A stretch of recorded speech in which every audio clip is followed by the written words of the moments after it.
Baik. Kita mulai ya, Bu. Kita sampai jam berapa? Udah sepakat dulu biar enggak kebablasan. 12. Masya Allah, semangat ya. Jadi kita sampai serius sampai jam 8 ya. Baik, bismillah. Baik, bismillah, walhamdulillah, wassalatu wassalamu ala rasulillah wa ala alihi wa ashabihi wa mawalah ma ba'du. Baik, Bapak Ibu yang dirahmati Allah Subhanahu wa taala, jadi hadis kita yang ke 36 tadi sudah selesai, dan yang terakhir kita pada perkataan Nabi sallallahu alaihi wasallam, man batta'a bihi 'amaluh lam yusri' bihi nasabuh. Man batta'a bihi 'amaluh lam yusri' bihi nasabuh. Barang siapa yang amalannya lambat, batta'a, yang amalannya lambat, tayyib, lam yusri' bihi nasabuh, maka nasabnya ini tidaklah kemudian bermanfaat.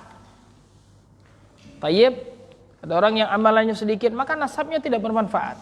Abu Lahab itu paman Nabi sallallahu alaihi wasallam, dan Nabi pernah menyusu dari budaknya Abu Lahab ketika Nabi sallallahu alaihi wasallam kecil. Thuwaibah, budaknya Abu Lahab. Tayyib. Dan juga dua anak dari Nabi sallallahu alaihi wasallam itu menikah dengan anaknya Abu Lahab, Ruqayyah dan Ummu Kulthum. Jadi dia termasuk ahlul bait kalau dia masuk Islam. Dekat dengan Rasul sallallahu alaihi wasallam. Tayyib. Abu Talib, paman Nabi sallallahu alaihi wasallam, yang sangat cinta kepada Nabi sallallahu alaihi wasallam. Bahkan dikisahkan beliau lebih memperhatian kepada Nabi sallallahu alaihi wasallam daripada anak-anaknya yang lain. Dan itu ditunjukkan ketika Nabi kita sallallahu alaihi wasallam usia 12 tahun itu diajak safar ke Syam. Itu kan bukan mau menyusahkan Nabi kita, bukan, karena ingin menjaga Nabi kita sallallahu alaihi wasallam sampai dibawa safar. Jadi kemanapun dia pergi dia bawa sebagai bentuk pemeliharaannya, kecintaannya kepada Nabi sallallahu alaihi wasallam. Dan ketika beliau usia 40 tahun, turun kepada beliau surat Al-Muddathir yang memerintahkan Nabi sallallahu alaihi wasallam untuk berdakwah.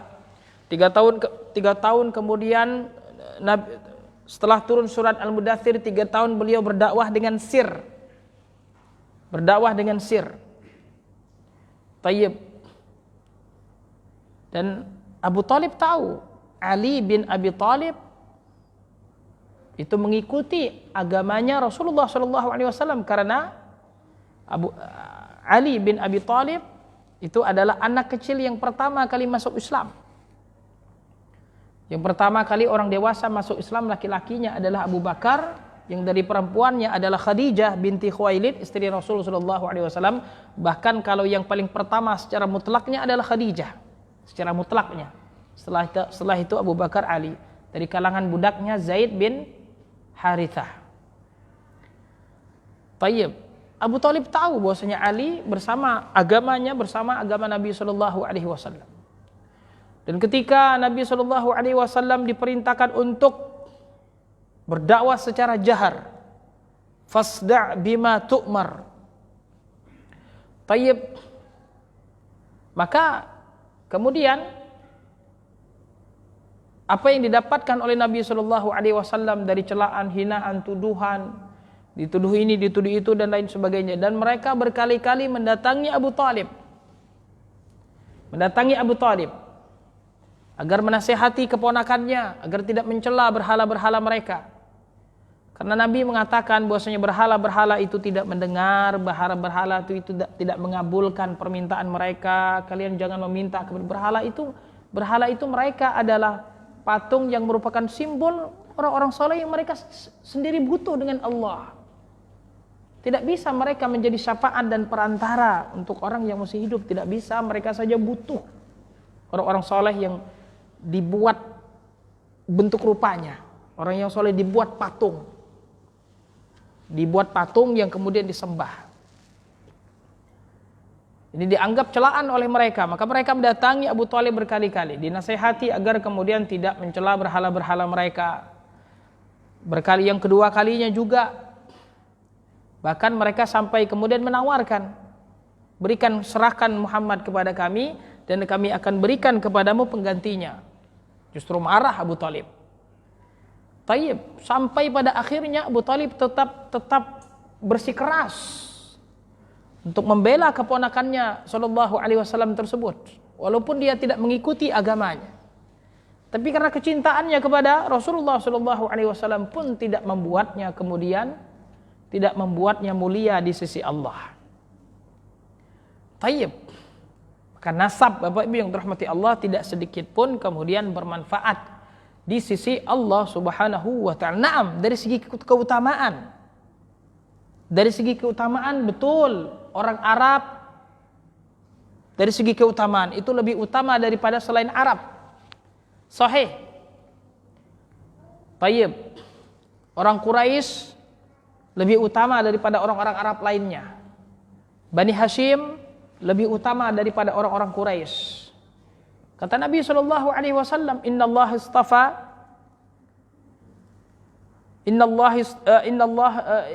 istafa Kinanata min Bani Ismail."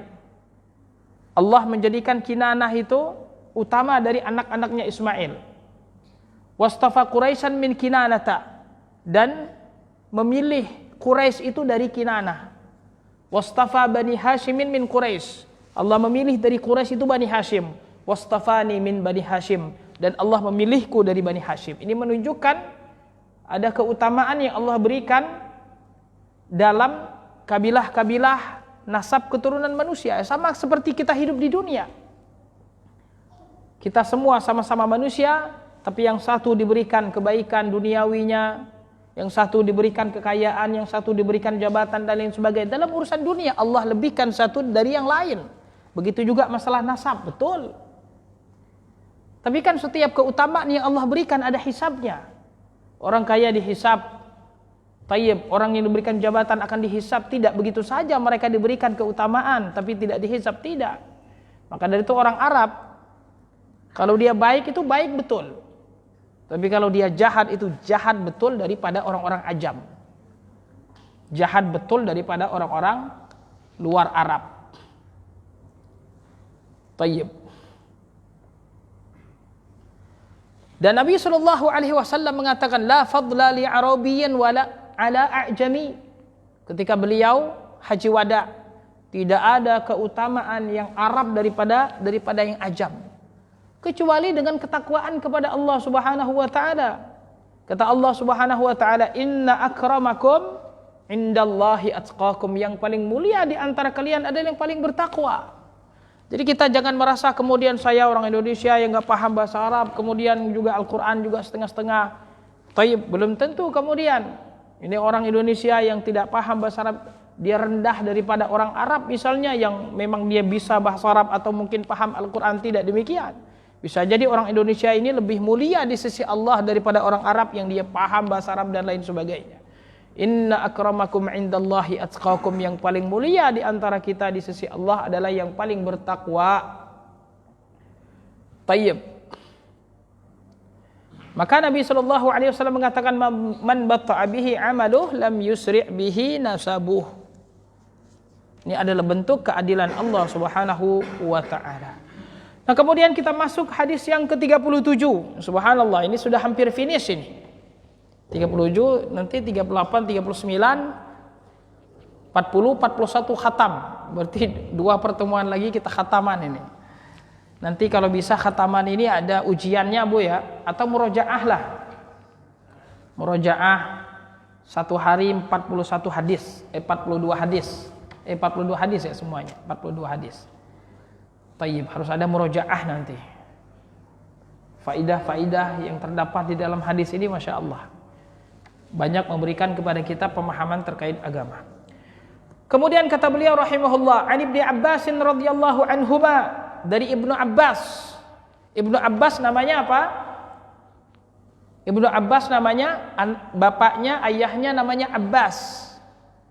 Salah satu dari paman Rasul. Paman Rasul ketika Rasul dibangkitkan menjadi Rasul itu ada 4 yang masih hidup. 2 masuk Islam, 2 kafir. Yang kafir Abu Lahab dan Abu Talib. Yang masuk Islamnya Abbas dan Hamzah. Nah ini Ibnu Abbas ini anaknya Abbas. Namanya apa? Bismillah. Ini nggak ada kawas ini. Tayyib. Ini komandan kemarin jawab ini ya. Dapat kawas kemarin. Salah. Tayyib. Baik, Ibnu Abbas namanya siapa? Bismillah. Ini namanya sama. Ibnu Mas'ud namanya sama. Ibnu Umar namanya sama. Ibnu Amr namanya sama. Ibnu Zubair namanya sama semua itu. Salah satu nama yang dicintai oleh Allah Subhanahu wa taala. Abdullah. Namanya Abdullah Ibnu Abbasin radhiyallahu anhuma. Kalau sahabat tersebut dan anak dan ayahnya adalah sahabat, maka kita mengucapkan radhiyallahu anhuma. Kalau anaknya saja yang masuk Islam, radhiyallahu anhu. Ani Nabi sallallahu alaihi wasallam fi ma yarwihi an rabbih, apa yang diriwayatkan oleh Rasul dari Rabbnya. Rasul meriwayatkan maknanya. Adapun maknanya dari Allah, lafaznya dari Nabi sallallahu alaihi wasallam. Nah, ini yang disebut dengan hadis qudsi. Jadi dinisbatkan kepada Allah. Qudsi itu kudus, mulia, suci. Tayyib. An Rabbih tabaraka wa ta'ala annahu qala. Allah Subhanahu wa taala mengatakan, "Innallaha katab tayyib. Innallaha katabal hasanati was sayyi'at." Ini meriwayatkan maknanya ya, meriwayatkan maknanya. Innallaha katabal hasanati was sayyi'ati, sesungguhnya Allah telah menuliskan kebaikan dan keburukan. Kebaikan dan keburukan ini maksudnya adalah mentakdirkan, kataba, mentakdirkan kebaikan dan keburukan. Tsumma bayyana dzalik. Kemudian Allah jelaskan mana yang baik dan mana yang buruk. Taib, subhanallah. Sesungguhnya Allah Subhanahu wa taala menciptakan kebaikan dan keburukan di dunia. Allah Subhanahu wa taala menguji manusia. Siapa yang mengikuti kebaikan tersebut, siapa yang menghindar dari keburukan tersebut, karena Allah Subhanahu wa taala, alladzi khalaqal mauta wal hayata liyabluwakum ayyukum ahsanu amala. Allah bisa saja menciptakan yang baik-baik saja, tetapi Allah ciptakan keburukan-keburukan ini akan menjadi ujian bagi kita, agar kemudian ketika kita masuk ke dalam surga, memang kita pantas masuk surga. Tayyib. Tsumma bayyana dzalika. Maka kemudian seseorang tidak bisa mengatakan, tayyib, saya kan sudah ditakdirkan Allah Subhanahu wa taala surga atau neraka. Tayyib. Dan takdir Allah di Lauhul Mahfuz itu tidak akan berubah. Tayyib. Yaudah kalau gitu mas saya gak usah beramal lah, kalau sudah ditakdirkan Allah. Gak usah beramal. Ya kalau masuk surga masuk surga. Kalau masuk neraka masuk neraka. Tayyib. Nah ini pikiran syaitan. Hal tersebut pernah ditanyakan kepada Nabi sallallahu alaihi wasallam. Afala nattakil? Kalau begitu Rasul, kita tawakal saja Rasul kalau kita sudah ditentukan surga atau neraka. Afala nattakil? Kata Nabi sallallahu alaihi wasallam, la. Tidak boleh kita bertawakal pada takdir. Tidak boleh kita bertawakal pada takdir, bersandar pada takdir tidak boleh. Tidak boleh kita mengatakan ya udah kalau saya neraka mah tayyib. Apa kata Rasul? I'malu fa kullun muyassarun lima khuliqalah. Beramallah, kita ini akan dipermudah menuju jalan takdir kita. Maka orang yang tadi mengatakan ya kalau saya penduduk neraka ya udah saya Pasti neraka. Dulu kalau gitu saya nggak mau ibadah, ya udah jadi orang jahat aja. Nah itulah berarti jalannya. Tayyib. Karena takdir tidak ada yang tahu kecuali kalau sudah terjadi. Dan dirahasiakan oleh Allah Subhanahu wa taala karena ada hikmahnya. Agar kita semangat, agar kita sungguh-sungguh, karena kita tidak tahu masalahnya. Kalau kita tahu justru itu yang membuat kita kemudian buruk, jahat dan lain sebagainya. Saya kalau sudah tahu saya masuk surga, kalau sudah tahu nih saya pasti masuk surga, ya santai-santai saja mas. Salat yuk, penghuni surga udah aman. Kacau jadi kehidup syariat Allah nanti seperti itu. Begitu juga kalau nanti saya sudah tahu saya penghuni neraka, ya sekalian jahat sekalian kalau gitu, karena udah tanggung. Tayyib. Maka dirahasiakan oleh Allah Subhanahu wa taala. Tidak ada yang tahu takdir kecuali kalau sudah terjadi takdir tersebut. Dirahasiakan oleh Allah Subhanahu wa taala. Tidak ada yang tahu takdir kecuali Allah dan siapa yang diberitahu oleh Allah Subhanahu wa taala. Takdir yang di Lauhil Mahfuz tidak akan berubah. Yang Allah telah takdirkan kehidupan manusia sampai hari kiamat, yang telah Allah takdirkan 50.000 tahun sebelum Allah menciptakan langit dan bumi. Takdir di Lauhil Mahfuz. Adapun takdir yang dicatat oleh para malaikat, ini yang bisa berubah dengan doa, silaturahim, akan memperpanjang rezeki, silaturahim akan akan memanjangkan usia. Ini yang dicatatan para malaikat sebelum saat kita berada di janin ibu kita, sebelum kita lahir ke dunia. Ini tulisan para malaikat. Adapun takdir di Lauhil Mahfuz itu tidak akan berubah. Tapi tidak ada yang tahu takdir. Para malaikat pun tidak ada yang tahu takdir kita. Kan malaikat kan ditugaskan banyak tugasnya mereka. Para malaikat ditugaskan oleh Allah. Tugasnya ngurus hujan, ngurus rezeki manusia. Allah SWT tugaskan mereka. Tayyib. Maka Allah Subhanahu wa taala yang menentukan akhirnya. Allah Subhanahu wa taala yang telah menuliskan takdirnya di Lauhil Mahfuz. Dan perkara takdir ini masuk ke dalam rukun iman. Iman, percaya. Percaya sesuatu yang kita tidak tahu hakikatnya. Percaya saja. Dan tidak boleh kita terlalu mendalam. Ingin mengetahui takdir Allah Subhanahu wa taala. Tidak boleh kita. Apalagi kemudian mengkritiki takdir Allah, ketentuan Allah. Mengkritiki keputusan Allah SWT dan lain sebagainya, tidak boleh. Di sana ada kelompok-kelompok yang sampai kepada kekufuran karena mereka kemudian terlalu memperdalam takdir tanpa ilmu.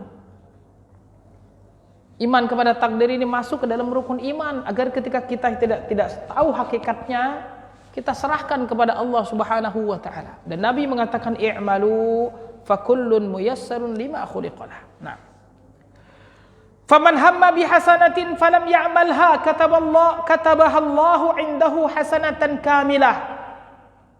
Barang siapa yang dia hamma bihasanatin falam ya'malha. Hamma di sini dia azam, berniat.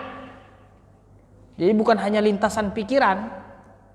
Barang siapa yang dia berniat untuk melakukan kebaikan falam ya'malha, tetapi tidak dia lakukan.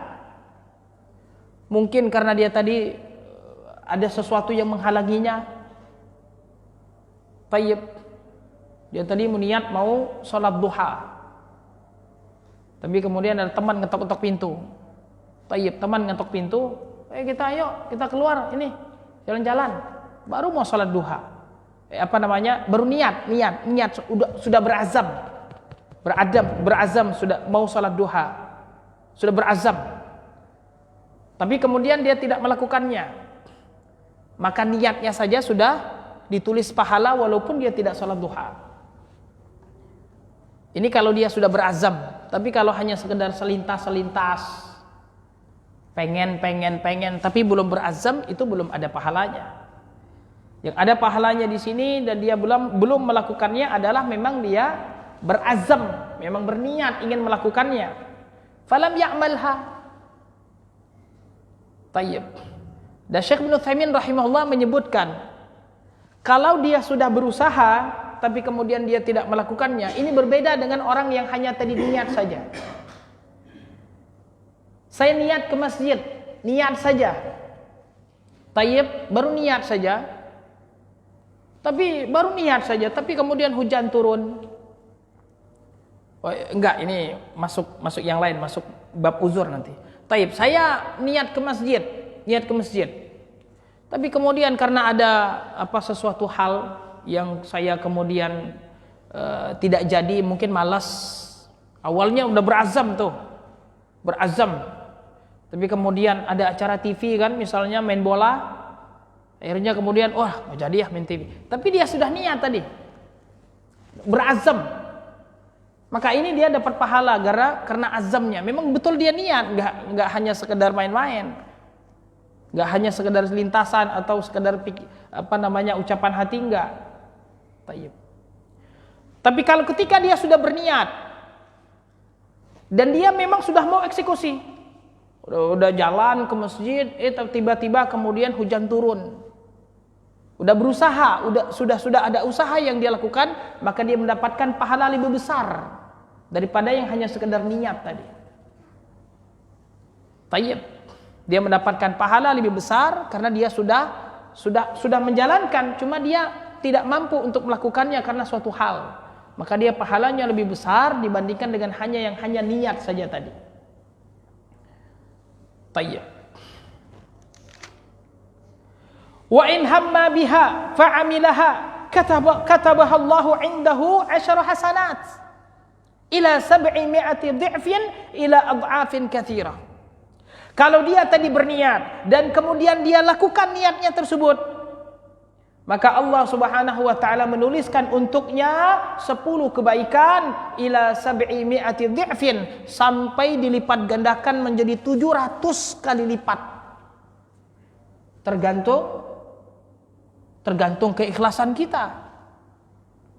Karena ikhlas ini mempengaruhi banyaknya pahala yang kita dapatkan. Semakin ikhlas, semakin banyak pahala kita. Semakin sulit ibadah kita tersebut, semakin banyak pahala kita. Pahala yang diberikan Allah tergantung dengan kesulitan yang kita hadapi saat kita melakukan ibadah tersebut. Tayyib, udara dingin. Air tapi ada, kita tetap harus wudu tapi. Dan wudu hanya dingin saja, belum sampai kita sakit. Kalau sakit maka kita boleh tayamum. Tapi dingin ya enaknya sih ya, tapi nggak ada pemanas air. Tapi kita harus wudu. Tapi dia tetap wudunya sempurna walaupun dingin. Nah ini pahalanya lebih besar daripada yang hanya wudu dengan air keran yang nyaman dan lain sebagainya. Tayyib.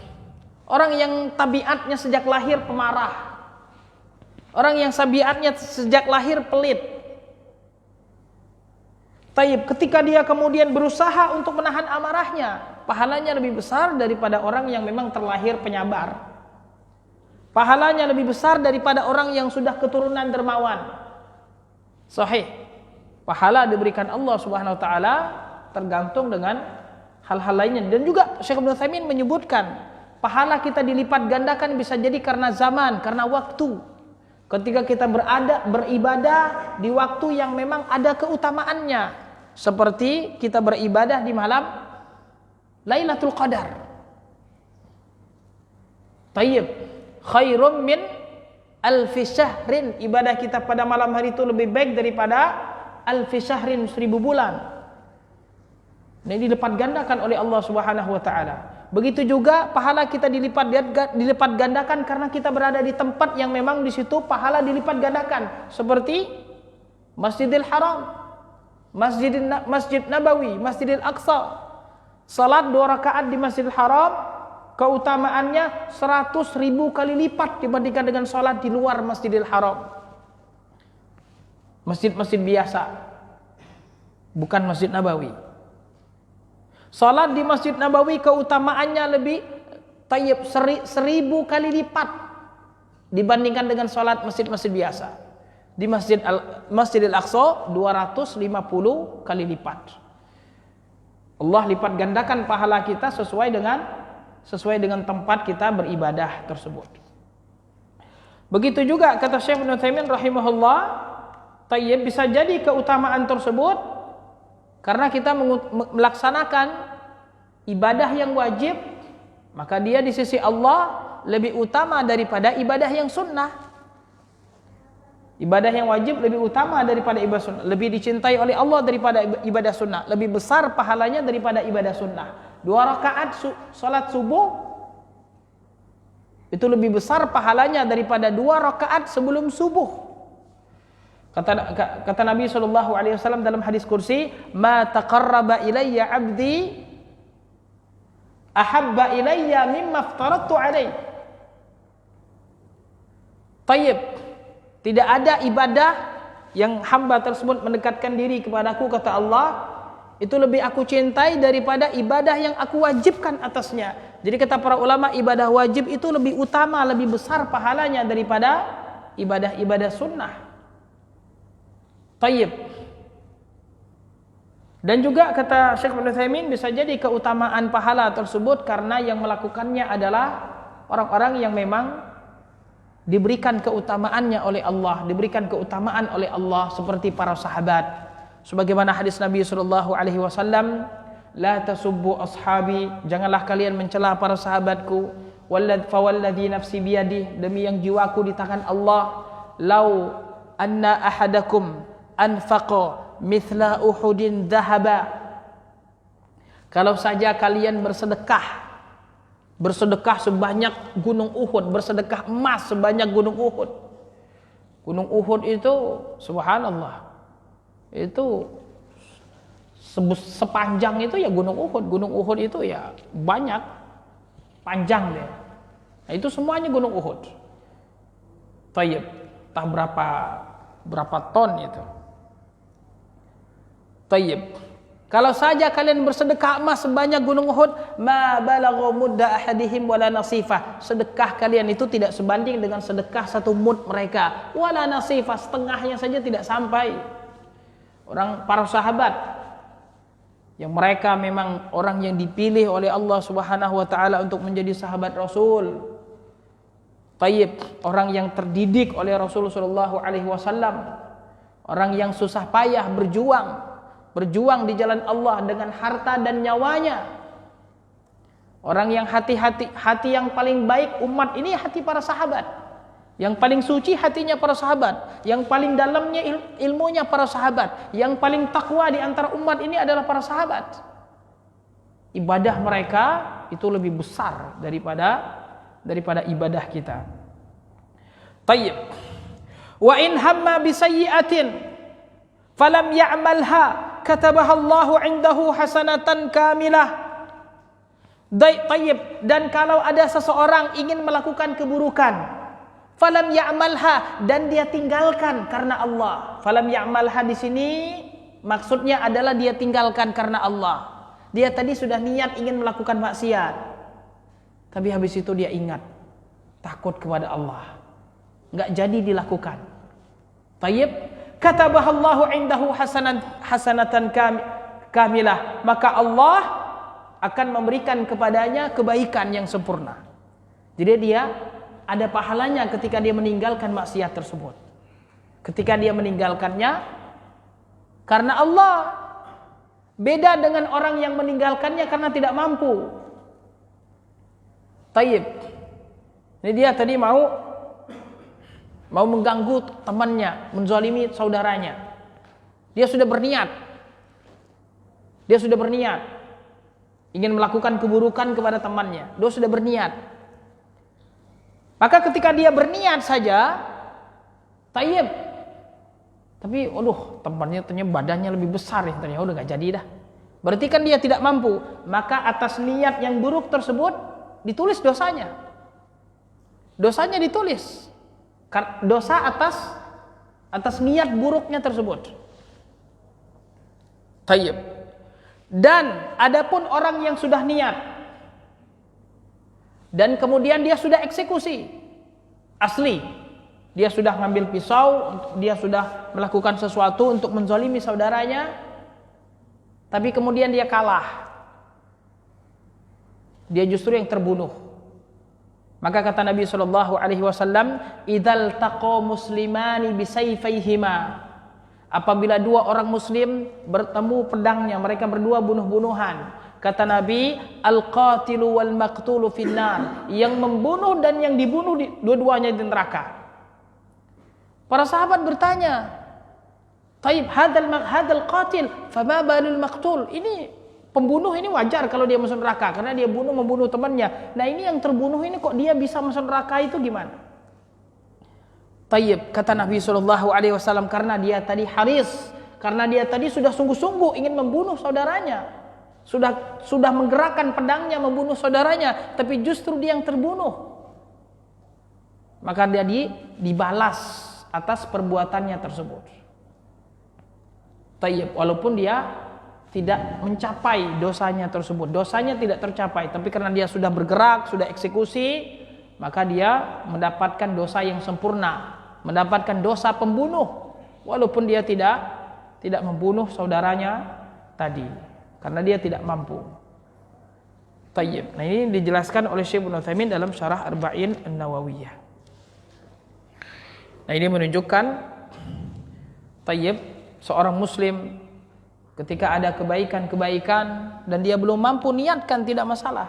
Ya Allah, saya mau niat ini itu, ya Allah. Tapi niat betul-betul azam. Ya Allah, saya begini begitu dan lain sebagainya. Begitu juga ketika ada keburukan, jangan kita kemudian niat ingin melakukan keburukan. Karena dengan niat saja kita ingin melakukan keburukan, berazam saja kita melakukan keburukan, tayyib, tapi kemudian kita nggak jadi, nggak mampu. Tayyib, kita sudah berazam, dan kita sampai akhir berazam terus, cuma ngelihat badannya lebih gede, nggak jadi. Jadi kita sudah ada dosanya dengan niat tadi.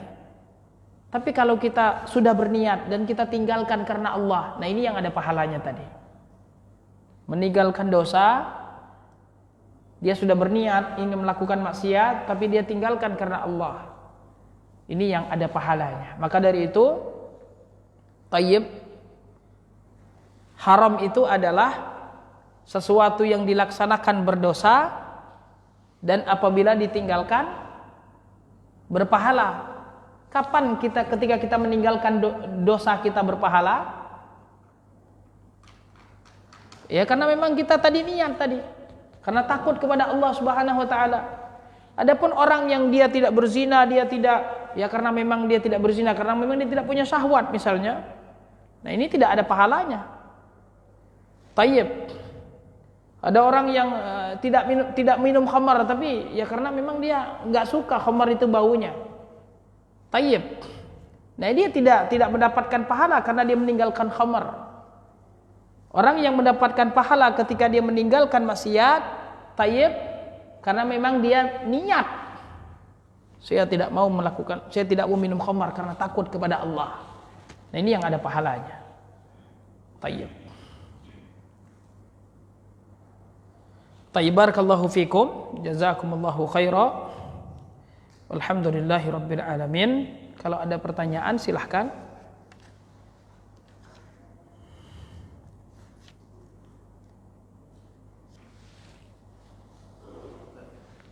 Barakallahu fikum. Kalau kita pernah berbuat maksiat, kemudian kita meninggalkan maksiat, tapi sudah lama nih, kita tidak ngomong berniat meninggalkan itu karena Allah, tapi karena sudah tahu ini, tahu hadis ini, itu bisa nggak kita berniat untuk ulangi niat itu, meninggalkan segala kemaksiatan yang pernah kita lakukan karena Allah. Tayyib. Kita mampu melakukan maksiat itu, maksudnya mampu untuk kembali ke maksiatan itu, sahih? Artinya kita mampu untuk melakukan kemaksiatan itu, tayyib. Tapi kita kemudian tinggalkan karena Allah. Tayyib, kita benci dengan maksiat tersebut karena Allah. Ini bagian dari iman. Tayyib, benci kepada kemaksiatan. Ini bagian dari iman. Dan iman kita ini adalah ibadah. Kita benci kepada kemaksiatan tersebut. Tayyib, dan juga kemudian kita mampu. Dan kadang ada mungkin tarikan-tarikan syahwat lagi untuk melakukan maksiat tersebut. Dan kita tinggalkan karena Allah Subhanahu wa taala. Maka kita perbarui niat kita, perbarui lagi niat kita. Tayyib, maka kita mendapatkan pahala. Tayyib, ya, karena memang ada panggilan, masih ada panggilan.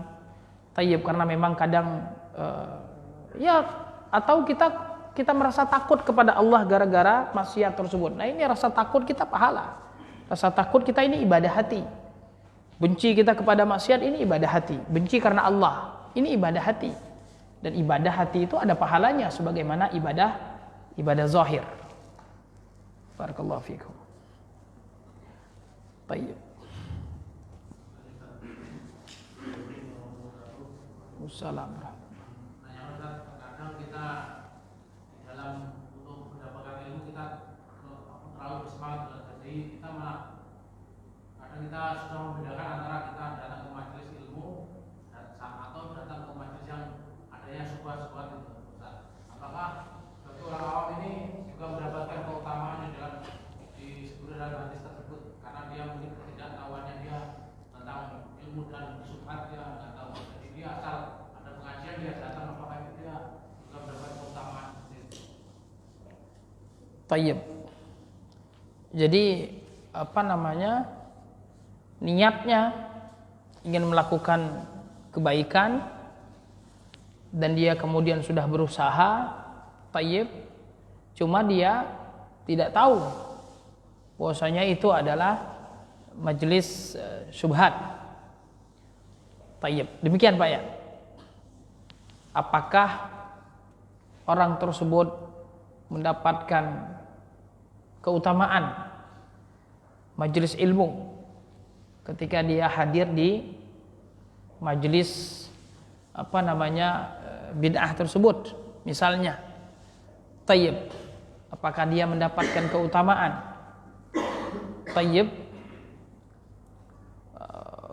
kalau mendapatkan dosa berarti tidak, karena Allah Subhanahu wa taala tidaklah kemudian memberikan balasan, tidaklah mencatat itu sebagai kesalahan, sesuatu yang kita lakukan karena lupa, tayyib, atau karena terpaksa, tayyib, atau karena kita salah, kita mau melakukan tayyib, mau membantu teman kita, tapi ternyata kita salah di situ. Tayyib.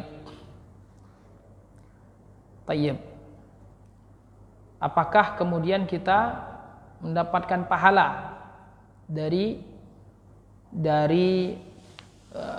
ketidaktahuan kita tersebut? Tapi wallahu alam, ini butuh fatwa atau penjelasan dari para ulama. Apakah dia mendapatkan pahala? Wallahu alam. Tayyib.